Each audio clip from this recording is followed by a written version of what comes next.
मैं बहुत गरीब घर से थी और मेरा बेटा 1 साल का था। मेरी मालकिन अपने 8 माह के बेटे को अपनी छाती के दूध के बजाय डब्बे वाला दूध पिलाती थी। इनका बेटा बीमार हुआ तो डॉक्टर बोला बच्चे को माँ का दूध पिलाओ। मालकिन ने तब भी अपना दूध नहीं पिलाया। मालकिन ने मुझे कहा कि तुम मेरे बेटे को अपना दूध पिलाओ, मैं तुम्हें 1 लाख रुपया दूंगी। मैं इनके बच्चे को दूध पिलाती तो सब मुझे देखते रहते। मुझे बड़ी शर्म आती है। एक रात बच्चे को दूध पिलाने गई तो मेरा कलेजा फट गया। जब मेरे शौहर की तनख्वाह बहुत कम थी, बड़ी मुश्किल से ही हमारा गुजर बसर होता था। फिर मेरा बेटा जो 1 साल का था, उसके फटे हुए कपड़े देखकर मुझे रोना आ जाता था। मेरे पास तो खाने पीने तक के पैसे नहीं होते थे। एक बार मेरी पड़ोसन ने मुझे एक ऐसी बात कही जिसे सुनकर मैं सोच में पड़ गई थी, लेकिन मुझे लगा शायद मेरा शौहर मुझे इस बात की इजाजत नहीं देगा। वो काम कुछ ऐसा ही था। वो कहने लगी, इसके जानने वाले हैं जिन्हें ऐसी औरत की जरूरत है जो इनके बच्चे को अपना दूध पिला सके। अपनी पड़ोसन की यह बात सुनकर मैं तो चुप सी हो गई थी। वो कहने लगी, वो बहुत अमीर आदमी है मगर इसकी बीवी अपने 8 महीने के बेटे को अपना दूध नहीं पिलाती बल्कि डब्बे वाला दूध पिलाती है, जिसकी वजह से वो बीमार रहता है और उसे अपने बेटे से बहुत मोहब्बत है। इसकी खातिर तुम्हें वो बहुत अच्छी कीमत देगा। मैंने कहा मेरा शौहर शायद मुझे इस बात की इजाजत ना दे। मेरी पड़ोसन कहने लगी, एक बार तुम पहले मेरे साथ चलो, इनसे पूछो कि वो तुम्हें इस काम की क्या कीमत देंगे। अगर वो पैसे बहुत ज्यादा हुए तो इस बात के लिए तुम्हारे शौहर भी तो मना नहीं कर सकेगा, क्योंकि तुम्हें पैसों की जरूरत है। फिर तुम्हें अच्छी खुराक भी देंगे और फिर तुम्हारे बेटे को भी इस चीज का फायदा होगा। ये सोचकर मैं चुप हो गई थी। इसकी बात तो बिल्कुल ठीक थी। मेरे शौहर की इतनी कम तनख्वाह थी कि हमारा इसमें गुजर बसर नहीं होता था और ना ही हम अच्छी खुराक खा सकते थे। मेरा बेटा भी बेहद कमजोर सा था और औलाद की खातिर मैं ये कदम उठाने के लिए बिल्कुल तैयार थी,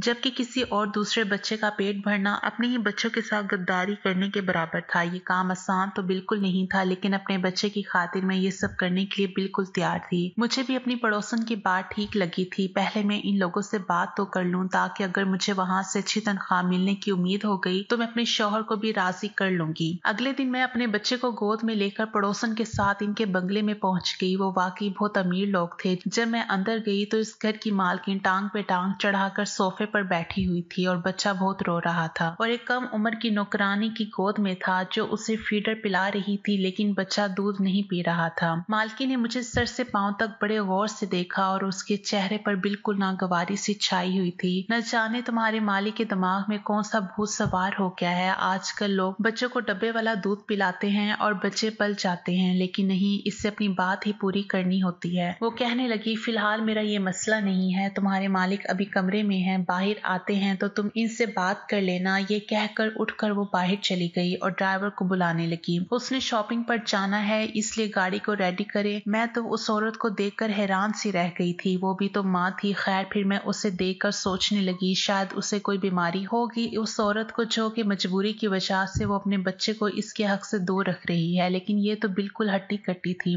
अपने बच्चे को दूध तो पिला ही सकती थी, लेकिन शायद आजकल के मॉडर्न माएँ ऐसी नहीं होती। अपने बच्चों को नुकरानी के रहमो करम पर छोड़ देती हैं। इसे सीने से लगाने के बजाय नुकरानी के हाथ में दे देती हैं। मैंने गहरी ठंडी सांस भरी थी। ये तो टाइम की बात है। मेरे पास इतने पैसे नहीं थे। अच्छी खुराक खाती तो मेरा बेटा भी सेहतमंद होता और उस औरत के पास सब कुछ था, लेकिन वो फिर भी अपनी औलाद को इसके हक से दूर रख रही थी। अब वो औरत उठकर जा चुकी थी। कुछ देर के बाद ही इस घर का मालिक कमरे से निकला और मेरी पड़ोसन से कहने लगा, क्या ये वही औरत है? पड़ोसन कहने लगी, जी मालिक, ये वही औरत है। मेरे गोद में पड़े मेरे बेटे को उसने बड़े गौर से देखा था और फिर मेरी सेहत भी तो अच्छी नहीं थी। मैं दुबली पतली सी थी। वो कहने लगा, इन्हें तो खुद खुराक की जरूरत है। ये भला मेरे बच्चे को दूध कैसे पिला सकती है? मैंने इसकी बात सुनकर कहा, रोजी रोटी तो सब खुदा के हाथ में होती है। खुदा ने मुझे अपने बच्चे के लिए खुराक तो दिया ही है, वो हमें ताकत भी देता है। मेरी बात सुनकर उसने बड़े गौर से मुझे देखा था और कहने लगा, मेरा बच्चा बहुत बीमार रहने लगा है क्योंकि उसे डब्बे वाला दूध हजम नहीं होता। डॉक्टर कहता है कि इस बच्चे को माँ के दूध की जरूरत है और मेरी बीवी किसी तरह भी राजी नहीं है कि वो अपने बच्चे को अपना दूध पिलाए। मैं अपने बेटे के लिए बहुत परेशान रहता हूँ। मैंने कहा, आप मुझे कितने पैसे दे सकते हैं? मेरे सवाल पर वो कहने लगा, जितने आप चाहोगी मैं दूंगा। मुझे पैसे देने में कोई मसला नहीं है, बस मैं ये चाहता हूँ कि मेरा बेटा ठीक हो और तंदुरुस्त रहे। उसने मुझे महीने के 1 लाख रुपए देने को कहा था। ये सुनकर तो मैं बिल्कुल हैरान रह गई और मेरी आंखें फटी की फटी रह गई थी। ये मेरी जरूरत के हिसाब से बहुत अच्छे खासे पैसे दे रहे थे। जब मैंने अपने शौहर को बताया तो पहले वो चुप हो गया, लेकिन थोड़ी सी देर के बाद उसने मुझे इजाजत दे दी। अगले दिन जब मैं उस बंगले में गई, मालिक घर पर ही था। मुझे देख कर अपना बेटा मुझे पकड़ा दिया और कहने लगा कि आज आपको दिन भर यही रहना पड़ेगा। हाँ, रात को 12 बजे के बाद आप अपने घर जा सकती हैं। मैं अपने बेटे को भी साथ लाई थी। मैं एक नौकरानी के साथ एक कमरे में चली गई और इसके बच्चे को बेड पर बिठाकर दूध पिलाने लगी। कमरे में मेरे और उन 2 बच्चों के अलावा कोई भी नहीं था। फिर मेरे अपने बच्चे को भी भूख लग रही थी। कुछ उसके सोने का टाइम भी हो गया था। अपने बेटे को भी सुला दिया, लेकिन अब मैं ये सोच रही थी कि उसे कहाँ सुलाऊंगी। बेड तो मालिक के बेटे का था। मैंने अपने बेटे को जमीन पर ही लिटा दिया और खुद भी उसके बराबर में बैठ गई। अभी कुछ देर ही हुई थी, कमरे का दरवाजा खुला और एक नौकरानी मेरे कमरे में आई। उसके हाथ में दूध का गिलास था जो कि उसने मुझे थमा दिया। मैं उससे देखने लगी। वो कहने लगी, मालिक कह रहे हैं कि इसे तुम पी लो, कुछ देर बाद मैं तुम्हें फल भी ला कर दूंगी, सारा का सारा तुम्हें खाना पड़ेगा। ये सुनकर मुझे बहुत हैरानी हुई थी। मैंने कहा, ये सब मैं कैसे खाऊंगी? नौकरानी कहने लगी, मालिक का हुक्म है, वो कह रहे थे कि आप खुराक अच्छी खाएंगी तभी तो उनका बेटा भी सेहतमंद रहेगा। ये सुनकर मैंने दूध का गिलास पी लिया। पूरे 1 साल बाद मैंने दूध का पूरा गिलास पिया था, वरना रोज बस 2 घूंट चाय की नसीब होती थी। न जाने क्यों मेरी आंखों से आंसू बह रहे थे।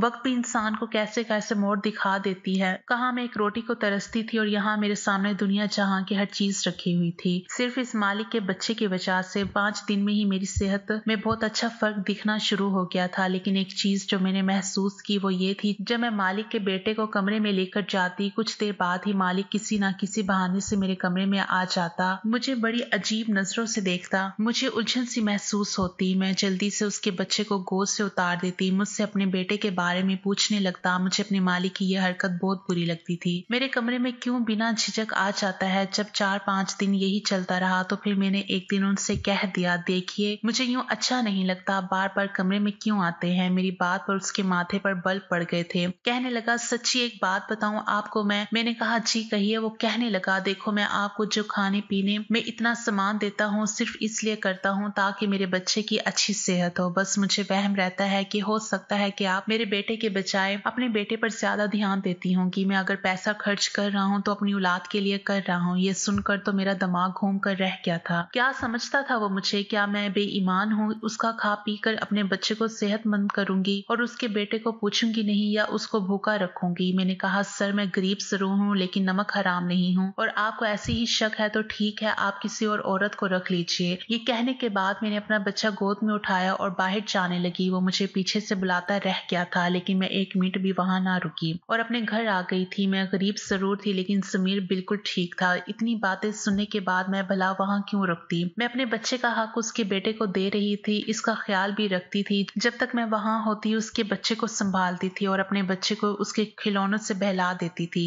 जबकि मेरे बेटे का हक था मैं उसे ध्यान देती। उसी रात मुझ पर एक और मुसीबत टूट गई थी। मेरा शौहर घर पर वापस आ रहा था कि रास्ते में उसका एक्सीडेंट हो गया और मुझे अस्पताल से फोन आया, मेरे शौहर का एक्सीडेंट हो गया है। ये सुनना था कि मैं बेहद परेशान हो गई थी। जब तक मैं अस्पताल में पहुंची मेरे शौहर फौत हो चुके थे। वो बुरी तरह से जख्मी था। जब मुझे नर्स ने आकर बताया कि मेरा शौहर इस दुनिया में नहीं रहा तो मैं गम से चकरा कर जमीन पर गिर गई थी। कभी अपने 1 साल के बच्चे को देखती तो कभी अपने शौहर के मुर्दा जिस्म को देखती। मैं फूट फूट कर रोने लगी थी। मुझे कुछ समझ नहीं आ रहा था कि मैं क्या करूं। हमारे घर में लोगों का बहुत भीड़ इकट्ठा हो चुका था। सुबह ही मेरे शौहर को दफना दिया गया था। वो रात मैंने यूं ही रोते हुए गुजारी थी जबकि मेरे बेटे को खबर ना थी कि वो यतीम हो चुका है। जो भी मुझे और मेरे बच्चे को देखता यही कहता कि तुम जवान हो, ये मासूम बच्चा आगे की जिंदगी कैसे काटेगा? तुम्हारा शौहर तो तुम्हें जवानी में ही दुनिया में छोड़कर चला गया। लोगों की बातें मुझे बहुत परेशान कर रही थी। मैं सदमे में बैठी थी जब अगले दिन घर के दरवाजे के बाहर एक गाड़ी आकर रुकी। गली के बच्चे इस गाड़ी के साथ भागते भागते आए थे। हर कोई आंखें फाड़ फाड़ कर इस गाड़ी को देख रहा था। आखिरकार हमारे इस छोटे से मोहल्ले में ये बड़ी सी गाड़ी कहाँ से आ गई थी? तभी हमारे घर का दरवाजा खुला और मालिक घर में दाखिल हो गए थे। औरतें तो मुंह खोल खोल कर इनको देखने लगी थी जबकि मालिक सबको नजरअंदाज करते हुए मेरे पास आए और मेरी हालत के बारे में पूछा। इन्हें अंदाजा हो चुका था, इन्हें भी खबर मिली हुई होगी कि मेरे शौहर का इंतकाल हो चुका है। वो मुझसे बड़े तमीज से बात करने लगे। मैं फूट फूट कर रोने लगी थी। अब मालिक कहने लगे, तुम फिक्र मत करो, असल में तुम्हें ये बताने आया था कि मेरे बेटे की तबीयत बहुत ही खराब है। वो तो अब नौकरानी के पास भी चैन से नहीं रहता, बस रोता ही रहता है। तुम्हारी गोद की इसको आदत हो चुकी है। बस तुमसे यही कहना था कि तुम वापिस आओ। मैं अपनी गलती पर माफी चाहता हूँ। तुम्हारे साथ फिर कभी ऐसी बदतमीजी बदतमीजी नहीं करूंगा। उस दिन बस अपने बच्चे को लेकर मैं थोड़ा परेशान हो गया था, क्योंकि जिस बच्चे की सगी माँ उसकी सगी माँ ना बन सकी तो भला उसकी दूध पिलाने वाली माँ पर एकदम से कैसे यकीन कर सकता था। मालिक भी अपनी जगह ठीक थे। उन्होंने मेरे हाथ पर कुछ पैसे रखे और फिर वहां से चले गए। मेरे शौहर की तनख्वाह भी खत्म हो चुकी थी और घर का राशन भी खत्म होने को था। मुझे कई बार नुकरानी का भी फोन आ चुका था कि मालिक का बेटा बड़ा ही बीमार है, सिर्फ मेरी ही गोद में उसको आराम मिल सकता है। मुझे इस मासूम बच्चे की भी बहुत फिक्र हो रही थी। आखिरकार मैं एक माँ थी, मेरी गोद में भी एक मासूम बच्चा था, भला मैं दूसरे बच्चे की कैसी फिक्र ना कर। उसी दिन मैंने मालिक को फोन किया तो उन्होंने गाड़ी भिजवा दी, जिसमें मैं बैठकर मालिक के घर पहुंची थी। मेरी हालत काफी खराब थी, मगर इसके बावजूद मैंने जैसे ही मालिक के बच्चे को उठाया तो वो जल्द ही चुप हो गया और मेरे साथ खेलने लगा। इससे तो जैसे मेरी आदत हो चुकी थी, हर टाइम मेरे पास ही रहता था। ये देखकर मालिक बहुत खुश हो गए और फिर एक दिन मेरे पास आकर कहने लगे, तुम अगर अच्छा समझो तो यही कहूंगा, मैं तुम्हारे लिए कमरा खाली करवा देता हूँ। वैसे भी तुम्हारा इस दुनिया में कोई नहीं है, रात अकेली घर जाती हो और सुबह वापस आती हो, अच्छा होगा वहाँ अकेले रहने से तो अच्छा है तुम यहीं रह लिया करो। मालिक की बात तो मुझे बुरी नहीं लगी थी। अब तो मालिक का रवैया मेरे बेटे के साथ भी बहुत अच्छा था। इसका भी वो बहुत ख्याल रखते थे। जो भी चीज अपने बेटे के लिए लेकर आते वही मेरे बेटे के लिए भी लेकर आते, जबकि मालकन को अपने बेटे की कोई फिक्र नहीं थी। हर टाइम शॉपिंग और दोस्तों के साथ पार्टी में होती थी। कई बार तो वो दूसरे मुल्क में अकेले अपने माँ बाप से मिलने के लिए भी जा चुकी थी। इन्हें इस बात की जरा भी परवाह नहीं थी कि इनका बच्चा किस हाल में है। मैं अपने शौहर को याद करके काफी उदास रहने लगी थी। मेरा बेटा भी अपने बाप को याद करके रोता रहता था, अक्सर बीमार भी रहने लगा था। एक दिन मालिक के बेटे की तबीयत बहुत ज्यादा खराब हो गई थी। मैं क्वार्टर में जाने लगी तो मालिक बोले, आज तुम यहीं रुक जाओ, मेरे बेटे के कमरे में ही सो जाना। मेरे बेटे की तबीयत बहुत खराब है और सिर्फ तुम्हारे पास ही इसको आराम मिलता है। मैं मजबूर हो गई थी और वहाँ मुझे रुकना पड़ा। आधी रात को मालिक का बेटा भूख के मारे जाग उठा था। मैं उसे दूध पिलाने लगी, मगर तभी मालिक कमरे में चले आए। मैं अपने ही ध्यान में बैठी थी। जब कदमों की आहट सुनी तो मैं बिल्कुल बौखला गई। मालिक के बेटे को खुद से दूर करने लगी। वो सो चुका था और उसकी तबीयत भी कुछ पहले से अच्छी हो गई थी। मेरी घबराहट देखकर मालिक सामने कुर्सी खींच कर बैठ गए और फिर जो बोले वो सुनकर मेरे कदमों तले से जमीन निकल गई थी।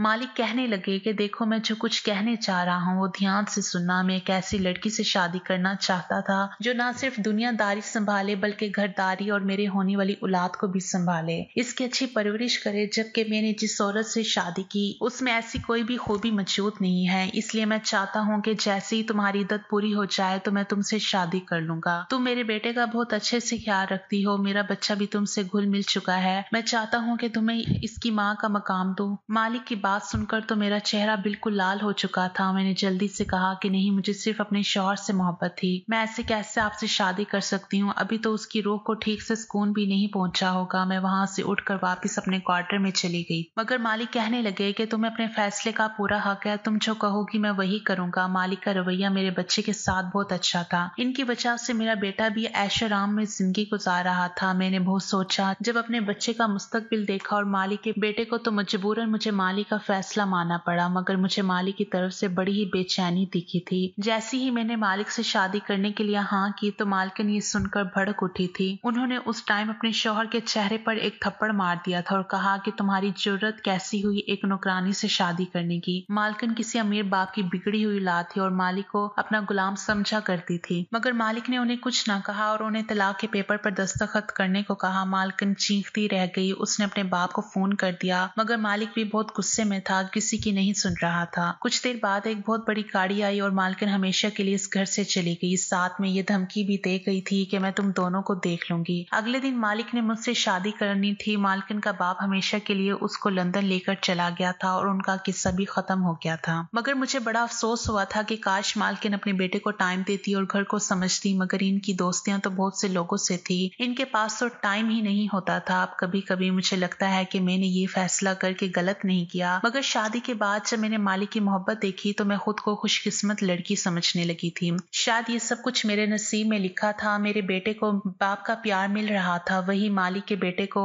एक माँ की मोहब्बत मिल रही थी। मैंने खुदा का शुक्र अदा किया कि उसने मुझे एक बहुत अच्छा हमसफर दिया। ये नाज़रीन, ये थी हमारी आज की कहानी। वीडियो अगर पसंद आए तो लाइक और शेयर जरूर कर दीजिएगा और हमारे चैनल को जरूर सब्सक्राइब कीजिएगा ताकि हर आने वाली वीडियो का नोटिफिकेशन बर वक्त आपको मिलता रहे। शुक्रिया। अल्लाह हाफिज।